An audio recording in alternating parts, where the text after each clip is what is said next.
আসলে আব্বা হয়েছে কি, সারা ঢাকা শহর তো আমার লোকজন ছড়িয়ে ছিটিয়ে রয়েছে, চারদিক থেকে কালেকশন করে নিয়ে এসে আমি ওই জন্য বলে দিলাম একবারে ব্যাংকে জমা দিয়ে দিবে।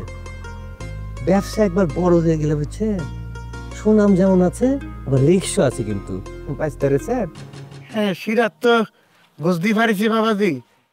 তা তুমি যেরকম জায়গার নাম কইলে, মানে কুসুম জায়গা, বনানী, গুলশান, বাড়িধারা, তা ঢাকা শহরে কয়টা ফ্ল্যাটের মালিক হয়েছাও?